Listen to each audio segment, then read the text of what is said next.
titulado, no sé por qué últimamente digo el nombre, cómo pongo nombre a mis predicaciones, ¿no? Y el título que le he puesto hoy es Niños o Adultos. Niños o adultos. Y me gustaría hablar de una manera muy breve en esta mañana de cómo una iglesia se dirige. Para ello vamos a ir al libro de los Efesios, al capítulo 4, y vamos a leer los versículos del 11 al 15. Libro de los Efesios, o carta dirigida a la iglesia de los Efesios, capítulo 4, versículos del 11 al 15. Y dice así: y él mismo constituyó a unos apóstoles, a otros profetas, a otros evangelistas, a otros pastores y maestros, a fin de perfeccionar a los santos para la obra del ministerio, para la edificación del cuerpo de Cristo, hasta que todos lleguemos a la unidad de la fe y del conocimiento del Hijo de Dios, a un varón perfecto a la medida de la estatura de la plenitud de Cristo, para que ya no seamos niños fluctuantes, llevando por donde quiera de todo viento de doctrina, por estratagema de hombres que para engañar emplean con astucias las artimañas del error, sino que siguiendo la verdad en amor, crezcamos en todo en aquel que es la cabeza, esto es Cristo. Amén. Mira, podríamos empezar diciendo cuál es la clave de todo este texto. Siguiendo la verdad en amor. Crecer en la cabeza que es Cristo.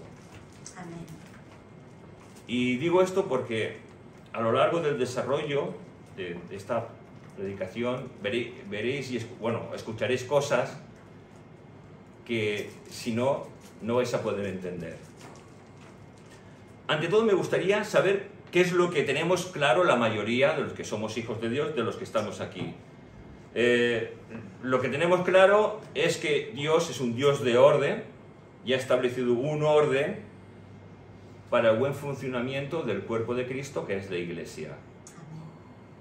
Pero lo que sí no existe es una jerarquía que haya que reverenciar, una jerarquía inaccesible, la cual desde fuera se ve casi perfecta, la cual tienes que obedecer sin pensar, la cual te dice muchas veces de la manera que tienes que vivir para no tener fallos. Pero claro, yo creo que todos tenemos claro que lo que he dicho lo podríamos definir como una secta. ¿Sí? ¿Estáis conmigo? ¿Lo entendéis lo que os estoy transmitiendo? Vale. Ahora, ¿por qué Dios pone una estructura? Pues porque tiene que haber un orden. Para poder funcionar, para que Dios sea glorificado. Amén. Y no para que ningún hombre reciba la gloria. Amén. ¿Tenemos claro?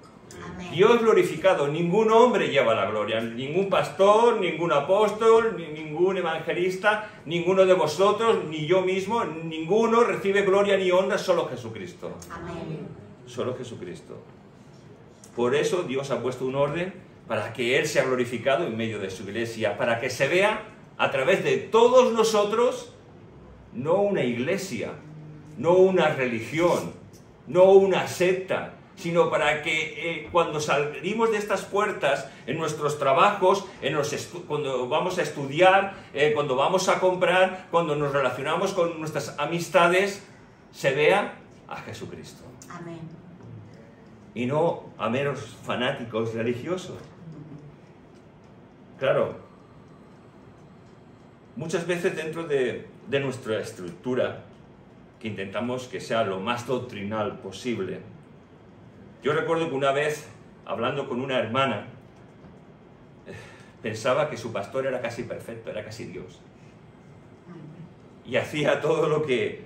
Pero claro, mi mujer y yo hablando con ella un día, pero esto no es así. Y recuerdo que incluso otra persona nos decía, donde mi pastor se vaya, allí me voy yo. Pero entonces, ¿seguimos a un hombre o seguimos a Cristo? Porque todo hombre que sube aquí, sea pastor, sea un anciano, sea un evangelista, sea lo que sea, es imperfecto. Con muchos errores, con muchos fallos, como tú, como yo, pero que vamos prosiguiendo hacia la meta. Amén. Y nuestra mirada, si tu mirada está puesta en mí, te vas a dar un porrazo tremendo. Pero si tu mirada está en Cristo, vas a vivir una vida muy sabia, honrando al que nos ha salvado, al que nos ha comprado con un precio inalcanzable. Amén. ¿Sabes? Nuestra mirada siempre tiene que estar en Cristo, no en los hombres, no en las organizaciones. Muchas veces uno está muy orgulloso de pertenecer a una organización, a una iglesia. Sabemos que hay iglesias que se ponen de moda y muchas veces vamos a mirar qué es lo que pasa en esas iglesias con ojos expectantes, vemos que pasan milagros, maravillas. Hay iglesias que se ponen de moda. Pero ¿sabes una cosa? Cuando tú coges la Biblia, la palabra de Dios, y la abres en el día a día de tu vida, es la revelación de Dios. Es la palabra de Dios que te va a hablar. ¿Necesitamos de todo eso? Amén. Necesitamos de la palabra. Si Dios nos bendice con cosas sobrenaturales, gloria a Dios. Un libro que os recomiendo es Como un viento recio, que habla del avivamiento en Indonesia, increíble, pero que también se hicieron mal las cosas. Un libro realista. Pero nuestra mirada tiene que estar siempre en Cristo. Y de lo que aquí se predica, de lo que aquí se habla,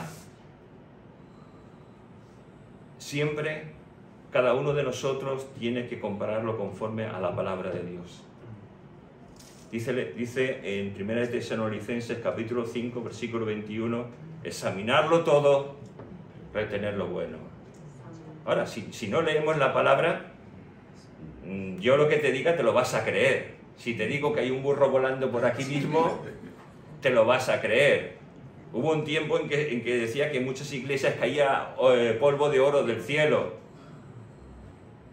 Hasta una persona muy cercana a mí me lo dijo y yo me quedé diciendo, ¿pero qué me están diciendo? Y yo le dije, ¿por qué no lo recoges y lo vendemos? Es que cuando vamos a recogerlo se difumina. No sé a veces lo que nos pasa a nosotros los creyentes. Pero lo que sí está claro es que hay que examinarlo todo y retener lo bueno, porque yo creo en los milagros. Amén. Yo creo en el poder de Dios. Tú y yo debemos creer que Dios no ha cambiado, que es el mismo ayer, hoy y por los siglos de los siglos, y que Dios sana cosas incurables, y que Dios hace maravillas y prodigios, pero es Dios, en su momento, como Él quiere y como quiere y a donde quiere. Amén. Y no es el hombre que dictamina lo que Dios tiene que hacer. Fíjate, dentro incluso de nosotros nos podemos hasta discutir, o los cristianos no discuten, ni se pelean tampoco, ni roncan ni otras cosas, ¿no? Mira, yo encuentro que Pablo y Pedro llega un momento que discuten y Pablo tiene que censurar la actitud de Pablo. O sea, Pablo tiene que censurar la actitud de Pedro porque estaba siendo un hipócrita en ese momento. Y gracias a que en esa tensión, en esa discusión, en ese censurar, Pedro recapacita.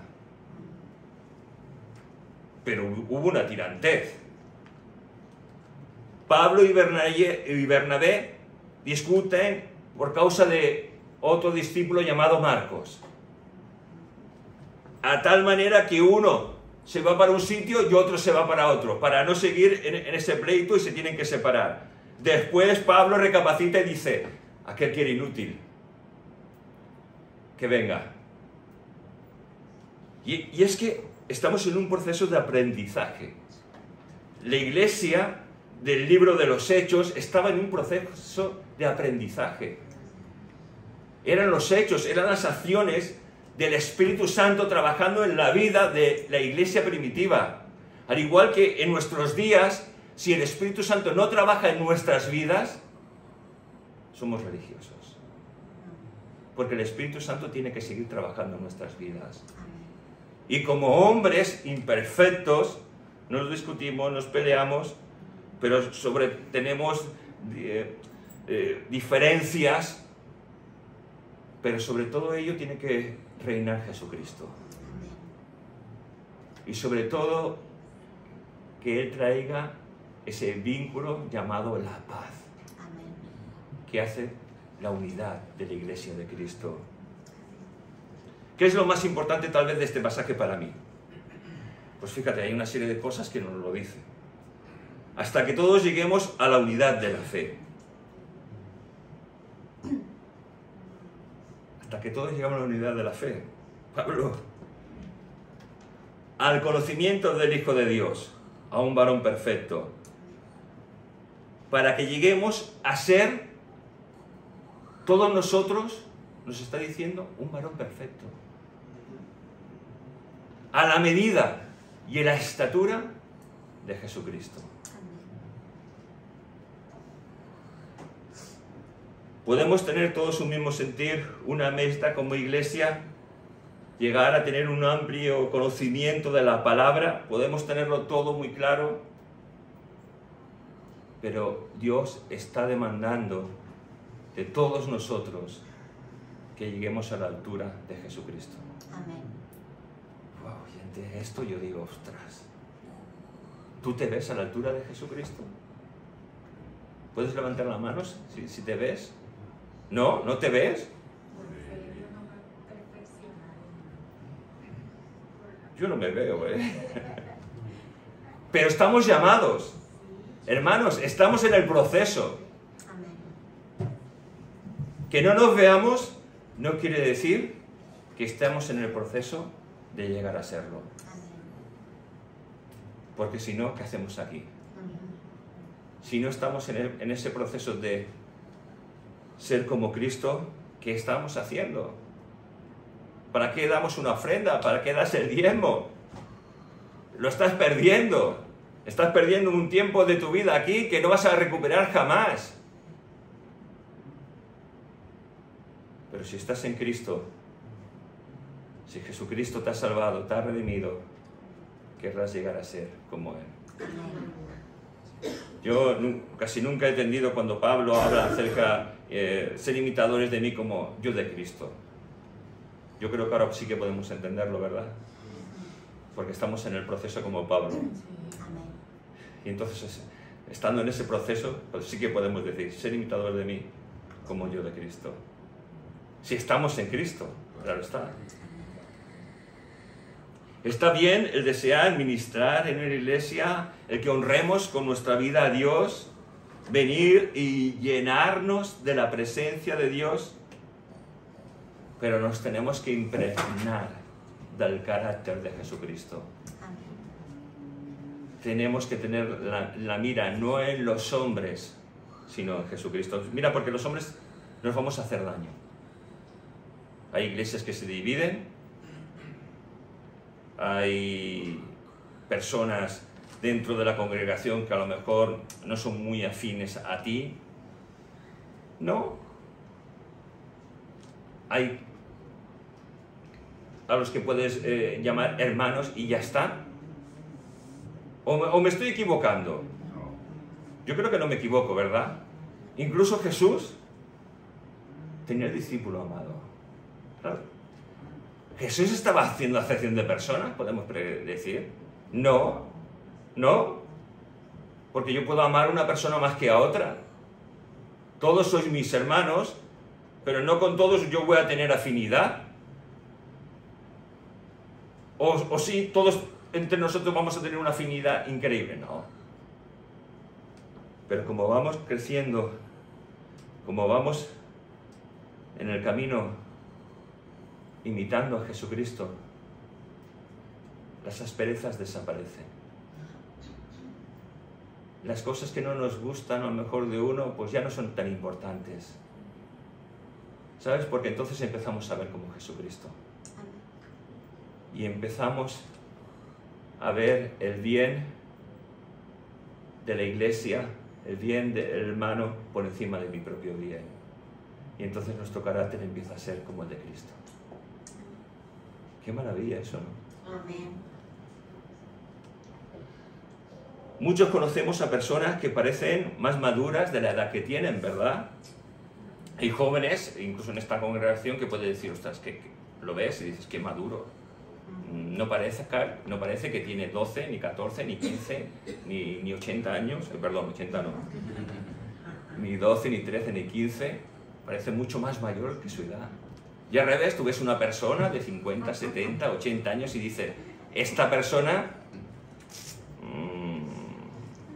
parece un adolescente. ¿Sí? Eso pasa, ¿verdad? Y eso mismo pasa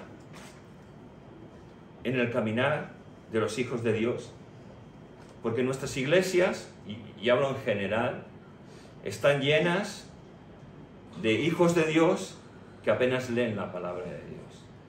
Están llenas de hijos de Dios que apenas dedican un tiempo para estar a solas con Dios.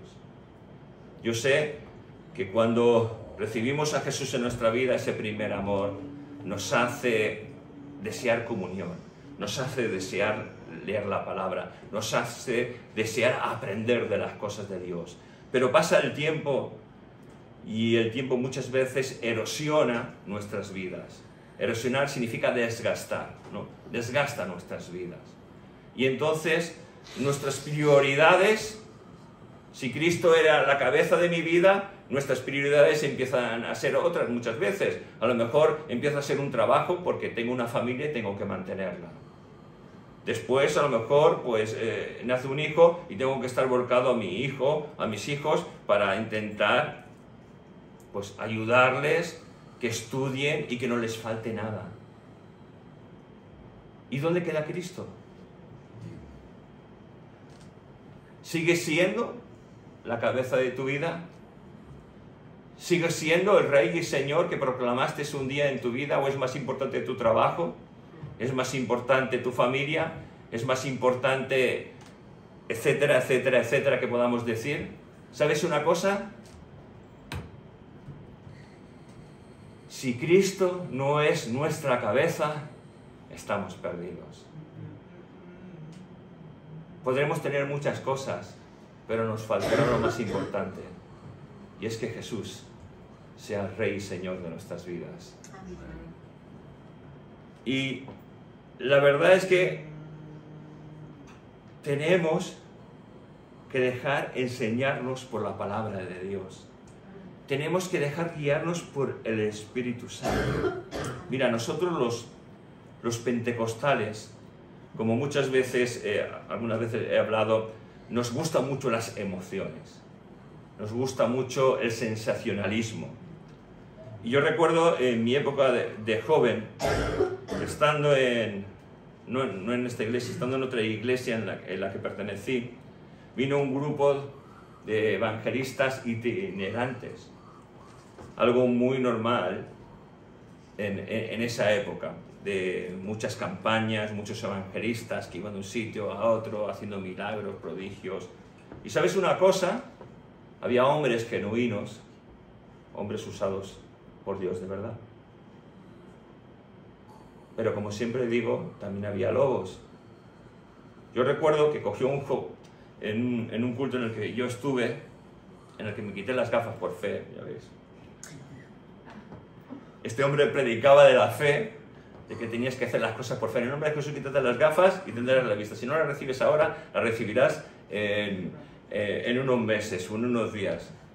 ¿Hay alguien aquí, hermanos? Me la tengo que poner para veros. Recuerdo que cogió a ese joven y dice que ellos habían sanado muchas piernas que eran unas más cortas que otras. Y recuerdo que lo cogen y dicen, ¿veis? Este joven tiene una pierna más corta que otra. Pero claro, si yo te cojo a ti, hago así, vas a tener una pierna más corta que otra. ¿Me sigues o no me sigues? Claro, y yo hago así, ya las tienes iguales. ¿Cómo diferenciar a los corderos de los lobos. ¿Cómo diferenciar lo genuino de lo falso? Con el conocimiento de la palabra, con la relación personal con Dios, con que Dios sea nuestra cabeza y no las emociones ni sentimientos. Yo no digo que estén mal las emociones o los sentimientos, es que las necesitamos. Necesitamos ser tocados por Dios, necesitamos llorar, necesitamos reír, necesitamos aplaudir, necesitamos abrazarnos algunos. Yo no necesito de eso. Yo soy inglés, ya lo sabéis. Pero necesitamos muchas cosas. Amén. Y todo es bueno Amén. en su justa medida. Pero lo mejor de todo es que la palabra de Dios sea una realidad en tu vida y en mi vida. Que el Espíritu Santo sea una realidad en ti y en mí. Y la verdad es que, mirando todo esto, pensando que yo me quité mis gafitas, pensando que estos hombres tenían razón, falta de conocimiento. Falta de conocimiento. Necesitamos conocimiento. Necesitamos aprender, hermanos. No podemos dejar de leer la palabra de Dios ni en un momento, ni en un día. Hay que leerla constantemente. Aunque sea poco, yo no te digo... yo aprendí a leer la palabra de Dios sistemáticamente. ¿Qué quiere decir que es sistemáticamente? Sistemáticamente significa, empiezas en el libro de Génesis y acabas en el libro de Apocalipsis y empiezas a leer, a leer, a leer, a leer. Pero yo me he dado cuenta que prefiero pararme en un capítulo, o en 2, o en 3, o en unos cuantos versículos y llegar a entenderlo y atesorarlo en mi corazón. Porque la palabra de Dios es viva. Y la palabra de Dios es palabra de Dios, no es palabra de hombre. No son chistes que podamos hacer desde aquí, no son comparaciones. La palabra de Dios es viva y eficaz. Amén.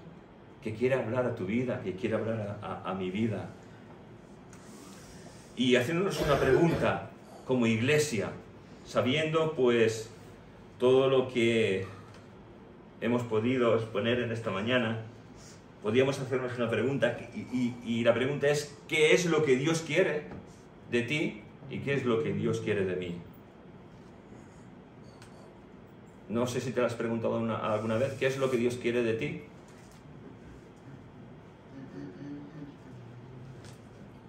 Que crezcamos, que no seamos niños fluctuantes, que no nos dejemos llevar por doctrinas que nos arrastren con aparente espiritualidad, que crezcamos en Cristo.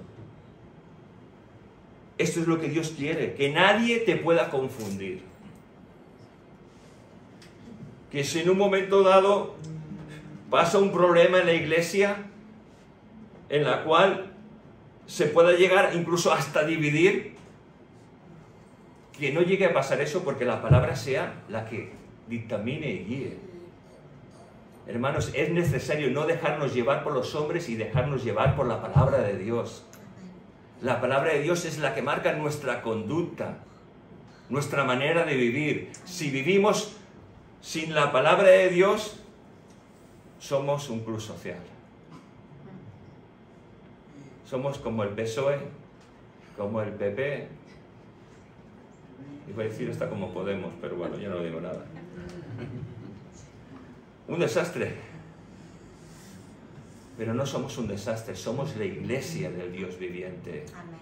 Somos la sal, somos la luz en medio de la oscuridad de este mundo. Amén. Porque en un mundo en el que cada vez va más difícil, en un mundo en que cada vez se va complicando más las cosas, en un mundo en que hay una agenda globalista que quiere marcar los conceptos y las ideas a los hombres de todo el mundo, la iglesia está como la luz para rechazar las obras del enemigo. Amén. Y aunque parezca más poderosa el gobierno en donde vivimos, la nación en donde vivimos, parezca más poderoso los gobiernos de este planeta, hermanos, no miremos de esta manera. horizontal, ¿no? No miremos horizontalmente, miremos verticalmente. Amén. Porque es Dios más poderoso que todo gobierno, Amén. que todo reino y que toda nación, porque un día todo reino y toda nación, todo hombre y toda mujer se tendrán que postrar delante del trono de Dios Amén. y proclamar que Jesús es el Señor, Amén. para la gloria y honra de Dios Padre. Entonces, como dice, no sé si fue Pablo, no temamos al que puede matar la carne, más bien temamos a aquel que puede estropear el espíritu. Estamos aquí de paso. Estamos de paso ante una eternidad que no comprendemos, pero ante una eternidad en que la disfrutaremos de la presencia de Dios. Amén. Hermanos, que Dios nos ayude a vivir una vida en la que nada nos pueda confundir, ante la cual nada nos pueda desviar de nuestro camino, aunque hayan problemas en medio de nosotros, aunque hayan dificultades, que nada nos pueda dividir, que nada nos pueda dañar, porque tengamos el conocimiento de la palabra de Dios. Hermanos, no hay nada tan sabio como saber el lugar al cual tú y yo correspondemos. En el lugar que Dios nos ha puesto. Dios nos ha puesto en este lugar, en gracia, a Él pertenecemos hasta que Dios nos diga lo contrario, pero hasta este momento pertenecemos a este lugar, para que seamos la luz en medio de un mundo hostil. Amén. ¿Sí? Amén. Amén. Que el Señor nos bendiga. Vamos a hacer una oración. Señor, te damos gracias por tu palabra, Señor. Te suplicamos que nos ayudes, Señor, a cada día leer más tu palabra, amarla, atesorarla. Sí, Señor. Señor, que tú nos ayudes, por favor, a tener tiempo contigo. Sí, Padre Santo. Señor, no queremos llevarnos por las emociones, queremos andar por fe. Porque tu palabra nos insta a que el justo por la fe vivirá, y queremos andar en esa justicia de andar por fe. Ayúdanos, danos esas fuerzas, Señor. Ayúdanos a mirarte solamente a ti, a no mirar a los hombres, Señor, y a vivir para ti, Señor. Amén. Gracias te damos en tu nombre, Jesús. Amén. Amén.